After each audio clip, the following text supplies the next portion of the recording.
السلام علیکم جی، میرا نام سلمان جاوید ہے اور آج کی کہانی کے نئے ایپیسوڈ کے سامنے میں آپ کے سامنے حاضر ہوں۔ آج کا جو میرا موضوع ہے وہ کوئی خاص جیو پولیٹیکل ایشو کے اوپر نہیں ہے، لیکن لٹریچر کے تھرو، شاعری کے تھرو بھی بہت سے لوگ اپنا ایک مدعا بیان کرتے ہیں، اپنا معافی ضمیر بیان کرنے کی کوشش کرتے ہیں، اپنا انر سیلف جو وہ سامنے لے کر آتے ہیں، جو ان کا تھاٹ پروسیس ہوتا ہے، ذہن میں جو چل رہا ہوتا ہے، اذہان و قلوب کے اندر جو چل رہا ہوتا ہے، اس کو وہ سامنے لے کر آنے کی کوشش کرتے ہیں۔ بڑے بڑے شعراء گزرے ہیں دنیا کے اندر، ان سب نے کسی نہ کسی طریقے سے آرٹ کے ذریعے اپنی جو اظہار ہے اس کو انہوں نے دنیا کے سامنے جو ہے وہ لے کر آئے ہیں۔ اپنے جو خیالات کا جو معاملہ ہے اس کو انہوں نے اظہار کیا ہے آرٹ کی صورت میں۔ آج میں غزہ، فلسطین اور اس طرح کے جتنے بھی حریت پسند دنیا بھر کے اندر لوگ موجود ہیں، جن کے اوپر غاصب قوتیں جو ہیں وہ قبضے کر کے بیٹھی ہوئی ہیں، چاہے وہ کشمیر کے اندر ہو، چاہے وہ کہیں اور ہو، وہاں پر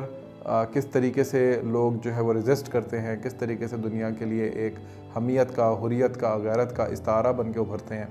اور کس طریقے سے وہ ایک پیغام چھوڑ جاتے ہیں، ایک لیگیسی چھوڑ جاتے ہیں کہ دنیا میں اکنامک مائٹ ایک بہت بڑی چیز ہے، ملٹری مائٹ کا ہونا بھی بہت بڑی چیز ہے، لیکن عزت جو ہے وہ غیرت، حریت اور حمیت کے ساتھ جڑی ہوتی ہے، اور اسی کے ساتھ پھر باقی ساری چیزیں جو ہیں، چاہے وہ اکنامک مائٹ ہو، چاہے وہ ملٹری مائٹ ہو، وہ جچتی بھی ہے، اچھی بھی لگتی ہے، اور وہ دنیا کے اندر پنپتی بھی ہے۔ تو آج میں امجد اسلام انجو صاحب کی ایک میں نظم پڑھ رہا تھا، میں نے سوچا کہ میں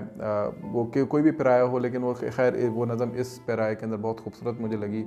جب میں نے اس کو سوچا، اس کو امیجن کیا کہ وہ ان حریت پسندوں کے نام کی جائے، کہ کوئی ایک حریت پسند جو ہے وہ کس طریقے سے لوگوں کے لیے ایک پیغام چھوڑ کے جا رہا ہے، تو وہ کیا ہو سکتا ہے۔ تو آپ کے پیش خدمت ہے امجد اسلام انجو صاحب کی ایک نظم، وہ میں آپ لوگوں کے گوش گزار کرتا ہوں۔ اسی زمیں سے نمود میری، اسی زمیں پر حساب میرا، میں پچھلی نسلوں کا خواب بن کر گزرتے لمحوں میں جاگتا ہوں، میں آنے والے دنوں کی آہٹ ہوں، ان زمانوں کو دیکھتا ہوں جو سارے سینوں میں خواہشوں کی لباس پہنے ابھر رہے ہیں، میں آنے والی رتوں کے دامن میں ایسے پھولوں کو سونگھتا ہوں ابھی تلک جو کھلے نہیں ہیں، میں ایسے الفاظ سن رہا ہوں جنہیں مطالب ملے نہیں ہیں، خزاں میں پھوٹی ہیں میری کلیاں، اگا ہے خون میں گلاب میرا، اسی زمیں سے نمود میری، اسی زمیں پر حساب میرا، ستم رسیدوں کی بستیوں کو میری طرف سے نوید پہنچے، ابھرنے والا ہے اب وطن کی زمیں سے ہی آفتاب میرا، کہ میری آنکھوں پہ ان کے فردا کا حال ظاہر ہے، میں نے دیکھا ہے وہ شکم کی عظیم دوزخ کو بھرتے رہنے کی داستان کو بدل رہے ہیں، کرن کرن جو ترس رہے تھے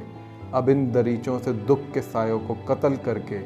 ضیاء کے لشکر نکل رہے ہیں، میں بادلوں کی نمی ہواؤں کے خشک جھونکوں میں چھو رہا ہوں، میں جانتا ہوں اب ان زمینوں پہ آنے والے ہیں ایسے موسم جو خواب جیسے حسین ہیں لیکن حقیقتوں کے لباس میں ہیں،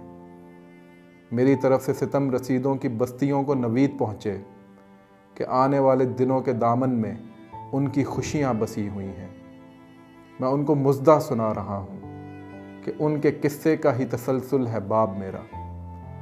گلاب بن کر مہکنے والا ہے اب زمانے میں خواب میرا، سلام تجھ کو طلوع فردا ہر اول انقلاب میرا، اسی زمیں سے نمود میری، اسی زمیں پر حساب میرا۔ آج کے لیے اتنا ہی، امید ہے کہ آپ کو یہ نظم پسند آئی ہوگی۔ اپنا فیڈ بیک ضرور دیجیے گا، سبسکرائب کیجیے گا چینل کو۔